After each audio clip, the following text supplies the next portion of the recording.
تخيل إن كل لحظة ألم وكل خوف وكل قلق حاسس بيه مش جاي من الواقع، لكن من عقلك ومن الطريقة اللي بتفكر بيها في الماضي أو بتركض بيها وراء المستقبل. تخيل إنك تقدر تتحرر من ده كله، مش بكورس ولا بخطة ولا بهدف كبير، لكن باللحظة اللي أنت فيها دلوقتي، الآن. اللحظة اللي بتسمعني فيها لو فهمتها، مش بس حياتك هتتغير، نظامك الداخلي كله هيتبدل.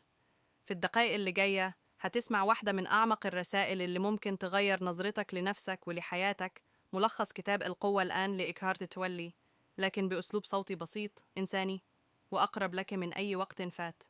يلا نبدأ. ملخص صوتي: كتاب القوة الآن، نسخة طويلة ومشحونة بالطاقة. 1. ما الذي يعذبك؟ الماضي أم المستقبل؟ خليني أسألك سؤال: كم مرة صحيت من النوم وانت حاسس بثقل، مش عارف سببه، لكنك متأكد إنه جاي من حاجة حصلت زمان أو من حاجة خايف تحصل بكرة؟ الكتاب بيقولك إن العقل مشكلته الأساسية إنه ما بيعرفش يقعد ساكت، يفضل يجرك يمين وشمال، ذكريات، مخاوف، مقارنات، سيناريوهات. ومع الوقت العقل يبقى هو اللي بيقود حياتك، مش انت اللي بتقوده. وتولي بيقول لو قدرت توقف العقل دقيقة واحدة هتسمع صوت حياتك الحقيقية. 2. الحضور، فن إنك تبقى موجود. طيب يعني إيه الحضور؟ يعني إنك تلاحظ، تتنفس، تركز في اللحظة اللي انت فيها من غير ما تحكم عليها، من غير ما تضيف ليها قصص زيادة، زي ما تكون ماسك ريموت حياتك وتضغط زر بوز وتكتشف إن كل حاجة حواليك مش مخيفة زي ما كنت فاكر. 3. كيف يسرقك العقل؟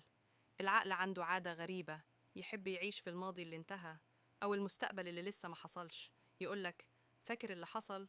طب إيه اللي هيحصل لو؟ ولو فشلت؟ ولو خسرت؟ والنتيجة توتر، ضغط، خوف، ومفيش ولا لحظة هدوء. لكن سر القوة هو إنك تفهم إن دي مجرد أفكار، مش حقيقة. أفكار وتروح زي الغيم اللي بيعدي في السماء. 4. الآن، نقطة القوة اللي عمرك ما شفتها. إكهارت بيقول إن الآن مش لحظة مؤقتة، الآن هو المكان اللي فيه قوتك، قراراتك، سلامك. لو ركزت عليه كل حاجة تتغير. فكر في ده: كل اللي بتحبه، كل اللي اتعلمته، كل اللي صنعته حصل في لحظة الآن. العقل يخلق الألم، لكن الحضور يخلصك منه. 5. جسدك، الباب السري للحضور. الكتاب بيقول إن أسهل طريقة تكون حاضر هي إنك تسمع جسدك، نفسك، نبضك، الإحساس في إيدك أو في رجلك. ده مش تأمل صعب، ده رجوع بسيط لجواك. أول ما تركز على إحساس واحد في جسمك، العقل يهدى والحضور يبدأ. 6. المشاعر المؤلمة، رسائل مش أحكام. الوجع اللي بتحسه مش عدوة، ده رسالة بيقولك إن في حاجة محتاجة توسع، تتشاف، تتفهم. لكن العقل يعمل إيه؟ يهرب، يخاف، يعمل ضوضاء عشان ما تسمعش الرسالة. لكن أول ما تقف وتقوله أنا سامعك، أكتر مشاعر مؤلمة تتحول لوعي وسلام. 7.